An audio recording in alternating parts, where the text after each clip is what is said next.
আল্লাহ নবী বিশ্বনবী সাল্লাল্লাহু আলাইহি ওয়াসাল্লাম তিরমিজির হাদিস খেয়াল করেন, এই উম্মতের মধ্যে আল্লাহ রাব্বুল আলামিন আযাব পাঠাবে, গজব পাঠাবে। উম্মতকে আল্লাহ রাব্বুল আলামিন ধ্বংস করবে, আযাব গজবের মুখোমুখি করবে।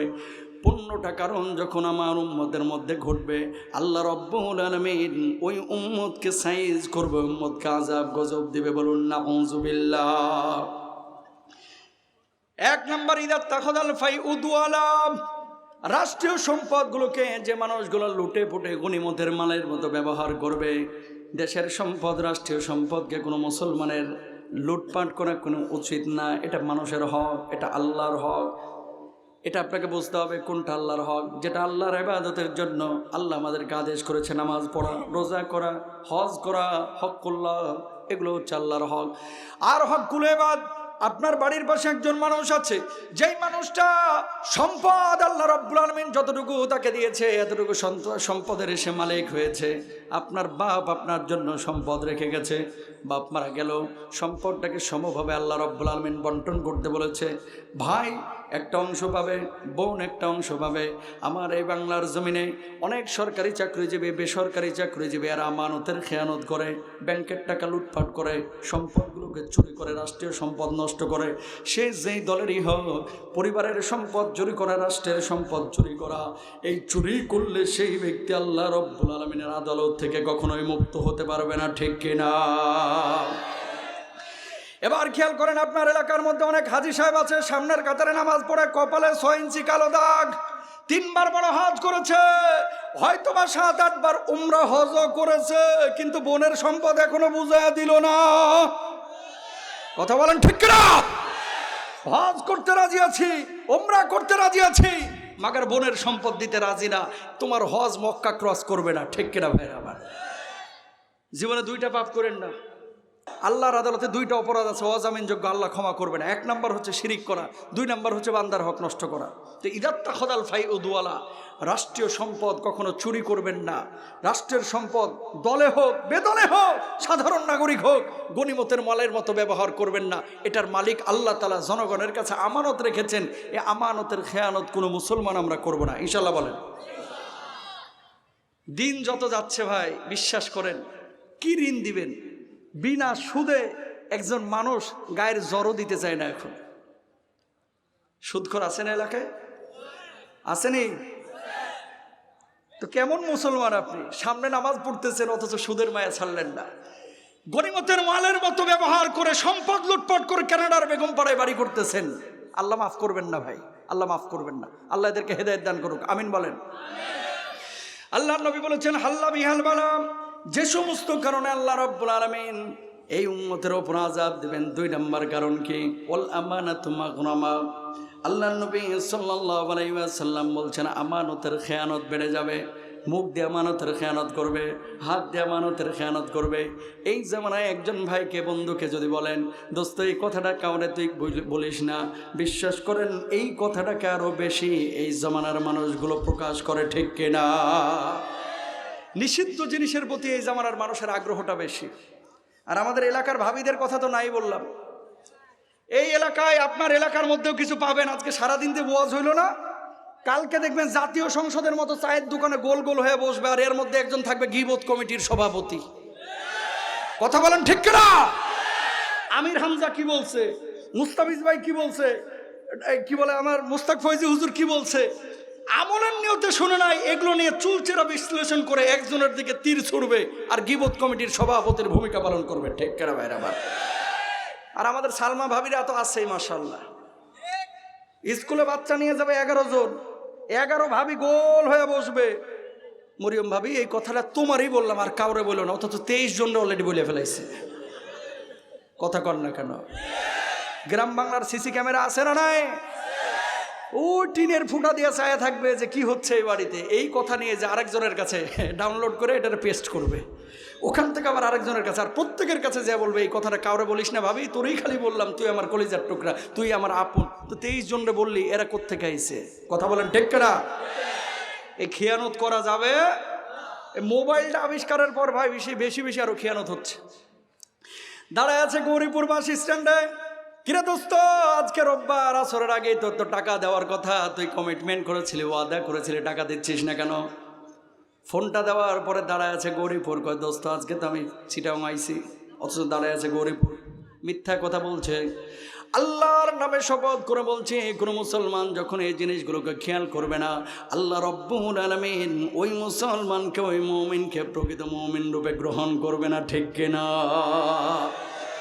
3 নম্বর আল্লাহর নবী বলছেন ওয়াযাকাতু মাগরামাম, যাকাত আদায়ে গড়িমসি করবে, প্রতারণা করবে, ছলতা চুরি করবে, কৌশল অবলম্বন করবে।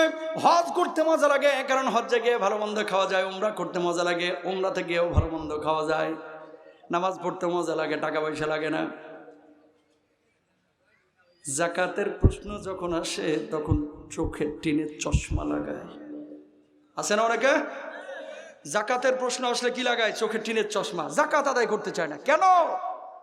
আল্লাহর নবী বলেছেন ওয়ালাম ইয়ামনাউ যাকাতা আমওয়ালিহিম ইল্লা মুনিউল কাতরা মিনাস সামা।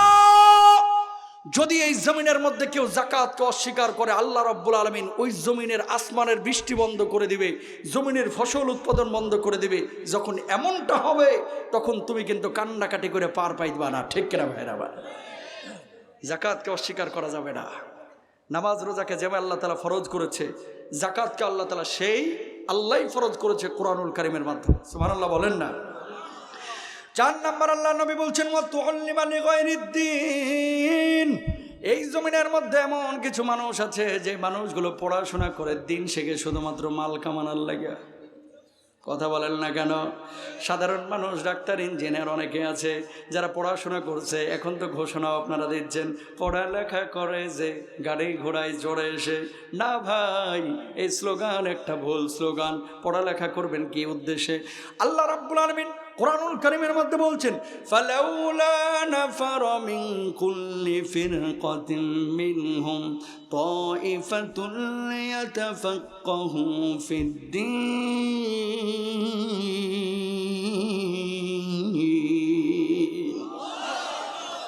তাদের মধ্যে থেকে একটা দল কেন বাইর হয় না? যারা ভালো ভালো জ্ঞান শিখবে আর স্বজাতির কাছে ফিরে এসে লিউনদিরু কওমাহুম ইযা রাজাউ ইলাইহিম লাআল্লাহুম ইয়াহজারুন, মানুষজনকে সতর্ক করবে। এটা ভালো কাজ না, এটা খারাপ কাজ, এটা হালাল কাজ, এটা বৈধ কাজ, এভাবে সতর্ক করবে। আল্লাহু আকবার বলেন। তাহলে জ্ঞান শিখবো, ইলমে দ্বীন। এবং যারা সাধারণ শিক্ষায় আপনারা শিক্ষিত হচ্ছেন, আপনার টেন্ডেন্সি থাকবে আল্লাহর খেদমত করা, দ্বীনের খেদমত করা, কোরআনের খেদমত করা, এই জমিনটাকে সুস্থ সুশৃঙ্খল জমিন রূপে গড়ে তোলা। ঠিক না? পড়ালেখা করে যে গাড়ি ঘোড়ায় চড়েছে, এই স্লোগান শুনে শুনে পোলাপান পড়াশোনা করতেছে, অনার্স মাস্টার্সের পরে বা সরকারি চাকরি নাই, কি করতেছে? 13 লাখ টাকা পকেটে নিয়ে ঘুরতেছে। আর এমপি সাহেবের কাছে যায় একবার, চেয়ারম্যান সাহেবের কাছে যায়, হুজুরের কাছে যায়, হুজুরের কাছে যায় দোয়া, আর ওদের কাছে যায় দাওয়া। কই 13 লাখ 14 লাখ লাগলেও কোনো সমস্যা নেই, একটা সরকারি চাকরির ভাই ব্যবস্থা করে দেন। ঘুষ দিয়ে চাকরি নেওয়া ইসলামী শরীয়তে সম্পূর্ণ হারাম। ঠিক কিনা? উদ্যোক্তা হন। এই যে ইন্টারনেটে এরা ইউটিউব, ফেসবুকে ইসলামিক কন্টেন্টগুলো ছাড়ে, আমার ইউটিউবার ভাইয়েরা ভালো কাজ করতেছে আলহামদুলিল্লাহ গোটা দুনিয়ার বুকে। আজকে কিন্তু যারা গান বাজনা করে এদের গায়ে জ্বালা পোড়া কিন্তু এদেরকে নিয়ে, বক্তাদেরকে নিয়ে, এদেরকে নিয়েও। কথা বলেন না কেন? আগে 1.5 ঘন্টা 5 ঘন্টা 6 ঘন্টা মানুষ সিনেমা দেখতো, এখন কিন্তু আর সিনেমা অতটা দেখে না ভাই। এখন অবসর সময় মানুষ ওয়াজ শুনে, ওয়াজ। ঠিক কিনা? এরা অনেকে 3 লাখ 4 লাখও কামায় মাসে, অথচ মেয়ে বিয়ে দিতে চায়, বিয়ে করতে চায়। ছেলের বাপ জিজ্ঞেস করে, মেয়ের বাপ জিজ্ঞেস করে, কি গো তোমার ছেলে কি করে? আমার ছেলে ফ্রিল্যান্সার। অনেকে আছে না ঘরে ডিজাইন করে অনেক টাকা কামায়, ফ্রিল্যান্সিং করে। কি করে? ফ্রিল্যান্সার। বেল্লাই, সরকারি চাকরি করেনি। সরকারি চাকরি ছাড়া বিয়ে দিতে চায় না। আমি যে কথাটা বলতে চাচ্ছি, দিন শিখবেন, এলেম শিখবেন, জ্ঞান অর্জন করবেন একমাত্র আল্লাহকে খুশি করার জন্য, ইনশাল্লাহ। সবাই বলেন। এই যুবক তোমাদেরকে বলি, কোম্পানি তোমাকে খাওয়াবে না, সরকার তোমাকে খাওয়াবে না, খাদ্যমন্ত্রী তোমাকে খাওয়াবে না, হুজুর তোমাকে খাওয়াবে না, পিশাব তোমাকে খাওয়াবে না। তোমার রিজিক আল্লাহর পক্ষ থেকে নির্ধারিত। সে আল্লাহর পেছনে ছুটো, পড়াশোনা করার পরে আল্লাহর দিকে ছুটো। ছুটলে রিজিকের মালিক তোমার রিজিকের ফয়সালা করে দেবে। ঠিক কিনা? সাগরের একটা নীলতিমি প্রতিদিন 60 টন শুধু গোশত খায়। একটা নীলতিমি 60 টন শুধু গোশত খায়। 60 টন গোশত মানে বুঝেন? একটা নীলতিমি প্রতিদিন 1 ট্রাক শুধু গোশত খায়। তো এই নীলতিমিকে গোশতের ব্যবস্থা, খাবারের ব্যবস্থা করেন কে? জোরে বলেন না কে? সাগরে গোটা দুনিয়ায় মাত্র একটা নীলতিমি আছে না, হাজার হাজার নীলতিমিকে যদি আমার আল্লাহ রাব্বুল আলামিন খাওয়াইতে পারে, আপনারে এই 1.5 কেজি 2 কেজি চাউলের ভাত খাওয়াইতে পারে ভাই। আজকে এই দুনিয়ার জিন্দেগির মানুষের অবস্থা হয়েছে বনি ইসরায়েলের মতো। বনি ইসরায়েল মান্না ওয়া সালওয়া ছাড়িয়া আল্লাহর কাছে ডাল চাইছিল, পেঁয়াজ চাইছিল, আল্লাহ ওই ঠুকানি এমনভাবে দিয়েছে, এরপরে আর শান্তি পায় নাই। এই দুনিয়ার মানুষ একটাবার খেয়াল করে না যে সাগরের নীলতিমিকে, বনের পশুকে, এই গাছের পশু পাখিকে আল্লাহ রাব্বুল আলামিন যদি খাওয়াইতে পারে, আপনাকে আমাকেও খাওয়াইতে পারে। সুতরাং আল্লাহর পেছনে ছুটতে হবে, ইনশাল্লাহ বলেন। 4 নাম্বার গেল। 5 নাম্বার আল্লাহ নবী বিশ্বনবী সাল্লাল্লাহু আলাইহি ওয়াসাল্লাম বলছেন, ওয়াতা রাজুলু ইমরাতাহু ওয়া আক্কা উম্মাহু। আল্লাহ নবী সাল্লাল্লাহু আলাইহি ওয়াসাল্লাম বলছেন, আমার উম্মতের মধ্যে এক শ্রেণীর উম্মত আছে, যে উম্মতগুলো মেয়েদের বউদের ভক্ত হয়ে যাবে। সুন্দরী বউ পায়া বউয়ের কথায় ওঠা বসা করবে, বউয়ের হক আদায় করবে, কিন্তু বাপ মার হক আদায় করবে না, মাকে পাত্তা দেবে না। আজকের এই জামানা হচ্ছে সেই জামানা, যেই জামানায় মানুষ বউ পায়া নিজের বাপ মার খেদমতটাও ঠিক মতো করতে চায় না অনেক সন্তান, ঠিক কিনা? এই পৃথিবীতে কেউ আপনার নিঃস্বার্থ ভালোবাসে না ভাই। আপনার মা, আপনার মা, আপনার মা, এরপর আপনার বাপ, আর কেউ না। সবাই আপনার অবস্থানকে ভালোবাসে। কথা বলেন না কেন? গতবার যিনি এমপি সাহেব ছিলেন, এমপি সাহেব যতদিন ছিলেন ওনার পেছনে মৌমাছির মতো মানুষজন ঘুরঘুর করছে। এবার নমিনেশন যিনি পান নাই, এবার যিনি পেয়েছেন ওনার পেছনে মানুষ ঘুরতেছে। আছে না নাই বলেন? হুজুর যতদিন বয়ান করতে পারবে, রায়হান যতদিন তেলাওয়াত করতে পারবে, এই যে রায়হান ছিলেন না, আবু রায়হানকে, মাশাআল্লাহ বাংলাদেশের একটা সম্পদ, আমার ছোট ভাই আবু রায়হান। আপনারা তো চিনেন এখনকার আবু রায়হানকে, আমি চিনি 2012-13 থেকে, 14 থেকে। আলহামদুলিল্লাহ বলেন। এই কায়েম মোল্লা সাহেব বসে আছে, আবু রায়হান বসে আছে।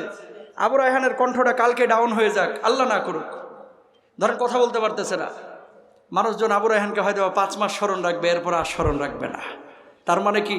মানুষ মানুষের অবস্থানকে ভালোবাসে।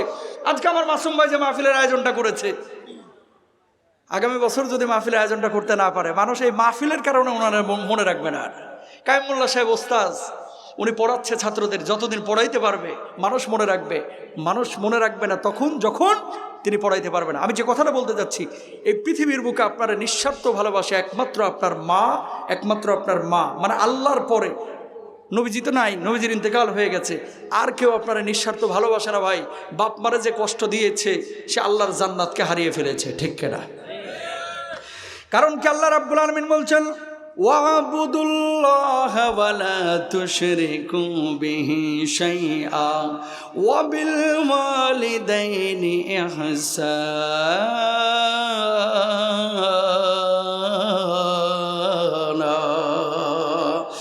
আল্লাহ রাব্বুল আলামিন বললেন, আল্লাহর ইবাদত করো, আল্লাহর সঙ্গে কাউকে শরীক করো না, আর বাপ মার সঙ্গে ভালো আচরণ করো। এই দুনিয়ার জিন্দগিতে আল্লাহ রাব্বুল আলামিন যে কোরআনের মাধ্যমে নামাজ ফরজ করেছে, যে কোরআনের মাধ্যমে রোজাকে ফরজ করেছে, ওই আল্লাহ রাব্বুল আলামিন, আল্লাহ রাব্বুল আলামিন কোরআনের মাধ্যমে বাপ মার খেদমতকে আবশ্যক করে দিয়েছে। ও ভাই, বাপ মার খেদমত করেন আল্লাহর জান্নাত হাসিল করার জন্য। আল্লাহর নবী বলেছেন, হুমা জান্নাতুকা ওয়া নারুক, বাবা মা তোমার জান্নাত, বাবা মা তোমার জাহান্নাম। বাপ মাকে খুশি রাখো, আল্লাহ রাব্বুল আলামিনের জান্নাতে তুমি যাবা। আর বাপ মাকে খুশি রাখবা, আল্লাহ রাব্বুল আলামিনের জাহান্নামে তুমি যাবা। আল জান্নাতু তাহতা আকদামিল উম্মাহাত, মায়ের পায়ের নিচে তোমার বেহেশত। এরপরে রাসূল সাল্লাল্লাহু আলাইহি ওয়াসাল্লাম কি বলছেন খেয়াল করেন, ও যহরাতিল আসওয়াতু ফিল মাসাজিদ, মসজিদগুলোতে দুনিয়াবি আলাপ আলোচনা বেড়ে যাবে, হাউকাও বেড়ে যাবে। এখনকার মসজিদগুলোই খেয়াল করেন, অনেক যুবক আছে, ও এই যে ইমাম সাহেব খুতবা দিচ্ছে আর পেছনে বসে বসে ভারত পাকিস্তানের খেলার ম্যাচের হিসাবে করতেছে, এরকম জালেম আছে না নাই বলেন? আর কিছু মুরব্বী চাচা আছে, নামাজ শুরু করেছে 46 বছরে, 47 বছরে, বাচ্চা কাচ্চা যদি মসজিদে দেখছে ছ্যাপ করে উঠে। কথা বলেন ঠিক কিনা? আল্লাহর নবী জুমার খুতবা দিচ্ছে, হাসান রাদিয়াল্লাহু তাআলা দৌড়া আইসা জুব্বা ধরে টান দিতেছে। খেয়াল করেন, নবীজি 1-1.5 মিনিট জুমার খুতবা বন্ধ করে দিচ্ছে। নাতিরা আইছে, এখন আদর না করলে সরবেও না, ওই দাঁড়াই থাকবে। সুবহানাল্লাহ। আল্লাহ নবী কি করলেন, কপালে চুমু দিয়ে দিলেন। এবার আজহার হোসেন দিছে দৌড়। খেয়াল করেন, আমি চিন্তা করলাম এই হাদিস পড়ার সময় আল্লাহ বাঁচাইছে যে নবীজি এই বর্তমান জামানায় আসে নাই। যদি আসতো আর বাংলাদেশে কোনো মসজিদে ইমামতি করতো, সভাপতি সাহেব বাঁকা চোখে তাকায় থাকতো, আসরের আগে হুজুর কাট্টে গুসকা নিয়ে কুমিল্লা চলে যান। কথা বলেন না কেন? জুমা পড়াইতে সামিয়া নাতির আদর করেন। কথা কন না কেন? নিজে নামাজ ধরছে 55 বছরে, অথচ কিছু বাচ্চা কাচ্চা দেখলে সেট করে ওঠে। আল্লাহ নবীর চাইতে হাদিস কি বেশি বুঝেন নাকি? আল্লাহ নবী সেজদায় গিয়েছে, নাতি এসে ঘাড় ধরে গেছে, সাহাবীরা সেজদার মধ্যে পড়েই আছে। কি নবীজি কি অসুস্থ হয়ে গেল নাকি? মাথা উঠায় না। নাতি নামছে, নবীজি মাথাটা উঠাইছে, সাহাবীরা এরপরও মাথা উঠাইছেন। আমি যে কথাটা বলতে যাচ্ছি, 7 বছর থেকে নামাজের আদেশ আল্লাহ নবী নিজে দিতে বলতেছে। 10 বছর থেকে নামাজ না পড়লে মারতে বলা হচ্ছে। বাচ্চা কাচ্চা যদি হাগুমুতু করে দেয় তাহলে প্যাম্পাস পরায় দিবেন, ঠিক আছে। কিন্তু 7-8 বছরের বাচ্চাকে নেওয়ার পরে যারা সেট করে উঠে, রাগারাগি করে, আমি ওই চাচাদেরকে বলতে চাই, কোথায় পেয়েছেন এটা হারাম দেখান আপনি। কথা বলেন না কেন? মসজিদ কারো বাপের ভিটা না, মসজিদ কমিটির বাপের সম্পদ না। মসজিদে যদি যুবকদেরকে, বাচ্চাদেরকে না আনা হয়, এই জমিনে টাকা পয়দা হবে, ঠিক কিনা? তুরস্কে যান, মিশরে যান, কই হুজুর তুরস্কের কথা বলেন না, ওরা কিছু বুঝে না। হেরাম শরীফের ইমামরা কিছু বুঝে না, সব বুঝে বাংলাদেশে যান তারা। উমরা গেছেন না ভাই, বা হজ্জে গেছেন না কেউ? আপনারা দেখছেন না? বাচ্চাদেরকে মসজিদে নেবেন, মাদ্রাসায় পাঠাবেন, ইনশাল্লাহ বলেন, আরো জোরে বলেন। আর কিছু লোক আছে খালি ইমাম সাহেবের পেছনে লাগিয়ে থাকে। কথা বুঝেন নাই? ঢোকার পরে সুইচ ময়লা খা, বাথরুমে টিস্যু পরে রাখা, এই ধুইলে একা, এই ফ্যান ময়লা খা। কে ইমাম সাহেবের দায়িত্ব আছে, আপনার দায়িত্ব নাই। এগুলো করবেন না। ইমামকে দিবেন বাস। ইমামও যেদিন জানাজার নামাজ পড়াবে, কোনো দোয়া পড়বে না, চুপ করে খাড়া থাকবে। কথা কন। মায়ের কিনতে হবে শেষ রাত্রে, ঠিক না? মানুষ মরে যাবে, জানাজা তো আপনার পোলা পড়াইতে পারবে না, কারণ আপনার পোলারে তো বানাইছেন 5G গতিতে, একেবারে জেন্টেলম্যান, সূরা ফাতিহাটাও পড়তে পারে না। কথা কন না কেন? ওই জানাজা পড়াবে ইমাম সাহেবই। ওই বউরে যখন বিয়ে করছেন, ওই বিয়েটাও কিন্তু ইমাম সাহেবই পড়াইবে, ঠিক না? ইমামদেরকে ভালোবাসেন, আলেমদেরকে ভালোবাসেন, আল্লাহ তাআলাও ভালোবাসবেন, ইনশাল্লাহ বলেন। আর মসজিদে যেটা আপনারা লাল বাতি লাগাইছেন, এটা খুলে ফেলবেন। কথা কয়টা? লাল বাতি জ্বলাকালীন সময়ে নামাজ পড়া নিষেধ। কারণ কি? এখন ট্রেন আইছে, ট্রেন ছাড়িয়ে দিয়েছে বিবারিয়ার উদ্দেশ্যে, এখন আর উঠা যাবে না। মসজিদে এই ধরনের বাধা বিঘ্নতা তৈরি করবেন না, ইনশাল্লাহ বলেন। নামাজ পড়া নিষেধ, দুনিয়াবি আলাপ আলোচনা করা নিষেধ। দুনিয়াবি আলাপ আলোচনা মসজিদে করবে না তো কোথায় করবে? আপনার বাড়িতে। হ্যাঁ, দুনিয়াবি মানে কি? ওয়াল্লাযীনা হুম আনিল লাগওয়ি মুরিদুন। ও হয়তো কথাবার্তা, কি গো নৌকা মার্কা ভোট পাইছে কত, ধানের শীষ পাইলো কত, এটা পাইলো কত, ওইটা পাইলো কত, এগুলো আলাপ আলোচনা করবেন না। পাকিস্তান কত রান করছে, ভারত কত রান করছে, এগুলো আলাপ আলোচনা করবেন না। সুদ ঘুষ নিয়ে আলোচনা করা দরকার আছে না নাই? কিন্তু আমার বাংলাদেশের চিত্র কি জানেন? হুজুর যখন কবরের ওয়াজ করতেছে, হুজুর খুব ভালো। আসমানের উপরের ওয়াজ করলে হুজুর খুব ভালো। আর হুজুর যেমনি সুদ ঘুষ নিয়ে ওয়াজ করতেছে, হুজুর এই দিকে ঢুকতেছেন কে? ইউ টার্ন দিবেন না, বাড়াবাতে সাইড ঢালবেন না, না হলে কিন্তু খবর আছে। আমি বলি, ওই হুজুরকে যেখানে হক কথা বলা যাবে না, ওই মসজিদে চাকরি করা তোমার জায়েজই নাই। কথা বলেন, ঠিক কিনা? আমার মসজিদটা একটা মডেল মসজিদ। আমি আপনাদেরকে কয়েকটা কথা বলি। মসজিদ কমিটিতে যারা নামাজি, শুধুমাত্র তাদেরকে জায়গা দেবেন, বুঝছেন? যারা নামাজ পড়ে এদেরকে জায়গা দেবেন। হ্যাঁ, কিছু মানুষ এই মসজিদে 5 ওয়াক্ত পড়ে না, কিন্তু অফিসে পড়ে, বাসায় পড়ে, সমস্যা নাই, সেও হতে পারে। কিন্তু নামাজই পড়ে না, প্রতি বছর 5 লাখ করে দান করে, এই জন্য মসজিদ কমিটির সভাপতি। এই অটো চয়েস হওয়া যাবে? কোনো সুদখোর মসজিদ কমিটিতে জায়গা দেবেন না। কথা বলেন না কেন? না না হুজুর, আমরা সুদ টুদ খাই না, আমরা ইন্টারেস্ট লই। সুদকে ইন্টারেস্ট বললে কি জায়েজ? নিজের মায়ের সাথে জেনা করলে জানা গুনাহ এর চাইতেও বেশি গুনাহ হয়, এর চাইতেও নিকৃষ্ট গুনাহ হয় এই সুদ খেলে। নাউজুবিল্লাহ বলেন না? কেউ সুদের ধারে কাছে যায় না, কেউ যায় না ভাই। কয়দিনের জিন্দেগি? হাতটা জোর করে বলি, এত সম্পদ উপার্জন করছেন কার জন্য? নিজের জন্য, বউয়ের জন্য, বাচ্চার জন্য। কালকে তো মারা যাবেন, এই বাচ্চা কাচ্চা বউরা আমোদ ফুর্তি করবে আপনার টাকা নিয়ে, আর আপনি কবরে খাইবেন বাঁশ বাঁশ মাল। কথা বলেন, ঠিক কিনা? আমার মা বোনদেরকে বলি, যেখানে আওয়াজ পাচ্ছেন আমার মা বোনেরা, আপনারা পারেন আপনার স্বামীটাকে ভালো করতে। আমার প্রত্যেকটা মা বোন যদি বলে, ও প্রিয়তম স্বামী, তুমি আমার জন্য উপার্জন করছো, তোমার গোশত আনার দরকার নাই, আমরা ডাল ভাত খেয়ে থাকতে চাই, হারাম খায়ও না। এই কথাটা যদি কোনো স্বামীকে বলে তার স্ত্রী, যে প্রিয়তম স্বামী আমরা গোশত চাই না, মাছ চাই না, ডাল ভাত চাই, কিন্তু হালাল খাবার চাই। তুমি পেরেশান হও না, তুমি আমাদেরকে কুড়া ঘরে রাখলে আমি সেখানেই থাকবো, টিনের ঘরে রাখলে সেখানেই থাকবো। আমাদের গুলশান বরানি দরকার নাই, আমাদের হালাল দরকার। এখানে পানি পড়ুক, তারপরেও শুয়ে থাকবো, হালাল খেয়ে কবরে যাব। এই কথাটা বলার সঙ্গে সঙ্গে স্বামীর মাথা থেকে 64 মন ওজনের বোঝাটা কিন্তু পড়ে যাবে, ঠিক কিনা? আর যদি স্টার জলসা মার্কা হয়, জরিনা ভাবির স্বামী 32,000 টাকা শাড়ি পায়, তুমি আমারে দিছো কি ঘোড়ার ডিম, তোর সাথে বিয়ে করে বসে পাইলাম নাকি, এরকম যদি হয় চেতাবো, ওই জামাইয়ের জীবন শেষ। কথা বলেন না কেন? কারি সালমা ভাবির জামাই কি করছে, জরিনা ভাবির জামাই কি করছে, মরিয়ম ভাবির জামাই কি করছে, এই হিসাব করা যাবে? আপনার জামাইয়ের পকেটের খবর যদি আপনি বুঝতে না পারেন, কিভাবে আপনি জীবনসঙ্গী হবেন? আমার জামাইয়ের উপার্জন 4,000 টাকা, আমার চাহিদা হবে 4,000-এর। আমার জামাইয়ের উপার্জন হচ্ছে 5,000, আমার চাহিদা হবে 5,000-এর। কেন আমি বাসতলায় থেকে আমি মানে বিল্ডিংয়ের চিন্তা করব? না, পৃথিবীতে ওই মানুষটাই সুখী যে মানুষটার ভিতরে শুকরিয়া, কৃতজ্ঞতা বোধ আছে, যে মানুষটার ভিতরে ধৈর্য আছে, যে আমি যা পেয়েছি। একটা কথা বলে দিই, সবাই লিখে নেবেন কলিজার মধ্যে, এই মূলনীতিটা যদি মেনে নেন, পৃথিবীতে আপনার চাইতে সুখী কেউ নাই। কেমন? আমি যা পেয়েছি আমি এর উপযুক্ত ছিলাম না, আল্লাহ আরও বেশি দিছে। আল্লাহর কসম ওই মানুষটা জান্নাতি এবং সুখী মানুষ, যদি ইমানদার হয়ে থাকে, ঠিক কিনা? আমি যা পেয়েছি আমি এটার উপযুক্ত ছিলাম না, আল্লাহ আমরা বেশি দিয়ে দিয়েছে। এই মানুষটা পৃথিবীর সবচেয়ে সুখী। কথা বুঝতে পেরেছেন? সুতরাং প্রিয় ভাইরা আমার, এগুলো খেয়াল করব। মসজিদে বাচ্চা কাচ্চা নিবেন ইনশাল্লাহ, বাচ্চা কাচ্চাকে নিলে এই বাচ্চারা অটোমেটিক নামাজ শিখে যাবে ইনশাল্লাহ। বলেন।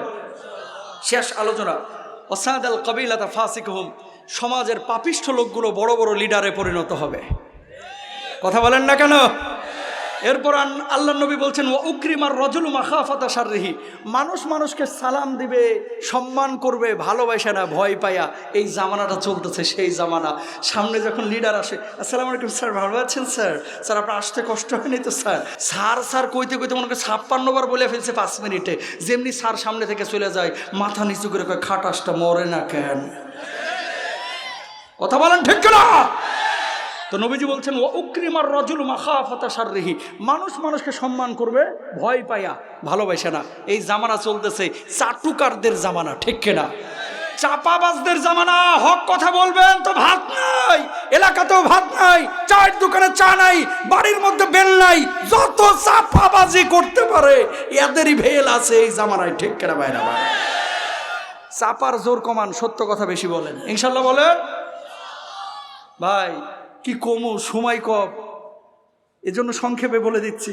এরপর আল্লাহ নবী বলছেন, ওয়াদাহরাতিল কায়নাত ওয়াল মাআজিফ, গায়ক গায়িকা, নায়ক নায়িকা, এদেরকে মানুষ আদর্শের মানদণ্ড মনে করবে। মুহাম্মদ রাসূলুল্লাহকে না সাল্লাল্লাহু আলাইহি ওয়াসাল্লাম মুখে বলবে যে নবীজির জন্য জীবন দিয়ে দিব, অথচ চুল কাটেন মেসির মতো। কথা বলেন ঠিক না? মুখে বলবে নবীজির জন্য জীবন দিয়ে দিব, প্যান্ট পরবে সুলেমান খানের মতো। কথা বুঝছেন? নায়ক নায়িকা, গায়ক গায়িকা, এরা আমাদের আদর্শ না। আমাদের আদর্শ হচ্ছে মুহাম্মদুর রাসূলুল্লাহ সাল্লাল্লাহু আলাইহি ওয়াসাল্লাম। নবীজি দাড়ি রেখেছে আমি রাখবো, টুপি পরেছে আমি পরবো, জুব্বা পরেছে আমি পরবো, ঢিলা ঢালা পোশাক পরেছে আমি পরবো। এতে মানুষ আমাকে জঙ্গি বলুক, কুছ পরোয়া নেই হয়। এতে মানুষ আমাকে মোল্লা বলুক, কোনো সমস্যা নাই। এই জুব্বা পরার কারণে আমাকে শিবির বলুক, কোনো সমস্যা নাই। জুব্বার কারণে আমাকে কেউ হেফাজতি বলুক, কোনো সমস্যা নাই। 1000 পরে হেফাজতি, শিবিরি, জামাতি, তাবলিগি হতে রাজি আছি, আল্লাহর কসম সুন্নাহের পোশাক ছাড়তে রাজি না। বুঝেন? খুব ইম্পর্টেন্ট একটা বিষয়। এরপর আল্লাহ নবী বলেছেন, অশুরিবাতিল খুমর, মদ পানের প্রবণতা বেড়ে যাবে। হুজুর মদটাত খায় না আমরা, ও মাঝে মাঝে বিড়িতে ফুক মারি। ও পৃথিবীর একমাত্র খাবার, গায়ে লেখা আছে এটা খাইলে মরবি, তারপরেও খায়। কথা বলেন না কেন? লেখা আছে গায়ের মধ্যে যে এটা খাইলে তুই মরবি, ধূমপান মৃত্যু ঘটায়, লেখা থাকে কি থাকে না? এরপরেও খায়। এটা যে কি মজা, হুজুর পেট ক্লিয়ার হয় না। বিড়িতে টান মারলেই মাথার জাম ছুটে, হাতের জয়েন্টে পয়েন্টে যত ব্যথা আছে সব নাকি দূর হয়ে যায়। মানসিক সমস্যা। এই যে এসবি অফিস আছে না মালিবাগ, এটার উল্টা দিকে একটা অফিস আছে পূর্ণতলা, ওখানে এক লোক চাকরি করে একটা মিডিয়াতে আর কি। তো আমরা বলতেছে, হুজুর বছরেও কি একদিন মদ খাওয়া যাবে না? আল্লাহ এটা জুলুম করে ফেলাইছে, নাউজুবিল্লাহ বলেন না। বছরে একটা দিন মদ খাওয়া যাবে না? আমি বললাম কে, যেটা হারাম সারা জীবনই হারাম। কই হুজুর একটা দিনও যদি না খাওয়া যায়, বিশ্বাস করেন আমার মানজার ব্যথায় আর এই যে হাঁটু কনকন কনকন করে, আমাকে ওই হাঁটু কাটতে ফেলা দেয়, তারপরে মদ খাওয়া যাবে না। এগুলো শয়তানের ওয়াসওয়াসা। ইবলিস খালি পেছন দিয়ে গোতা দেয়, তোর মাথা জ্যাম হয়ে গেছে, একটা ফুঁক মাথা জ্যাম ক্লিয়ার হয়ে যাবে। শয়তানের ওয়াসওয়াসা, ঠিক কিনা? মদ একবার মার তাহলে পেট ক্লিয়ার হয়ে যাবে, জ্যাম ছুটে যাবে। শয়তানের ওয়াসওয়াসা, এগুলো বিশ্বাস করা যাবে। এই পাপগুলো যারা করবে, ফালিয়ার তাকিবু আইন্দা যালিকা রিহান হামরা ওয়া জালজালা, আকাশ থেকে বৃষ্টি বর্ষণ বন্ধ হবে, দাবানল আসবে, ভূমিকম্প বেশি বেশি হবে। ভূমিকম্প এখন বেশি হয় না কম? 90-এর দশকের আগে পাপ কম ছিল, ভূমিকম্প কম হয়েছে। এখন ভূমিকম্প বেশি হচ্ছে একমাত্র এই পাপগুলোর কারণে। আল্লাহ তাআলা আমাদেরকে বোঝার তৌফিক দান করুন। আরো জোরে বলেন আমিন। هذا ما عندي والعلم عند الله عليه توكلت وإليه أنيب وآخر دعوانا الحمد لله رب العالمين والسلام عليكم ورحمة الله।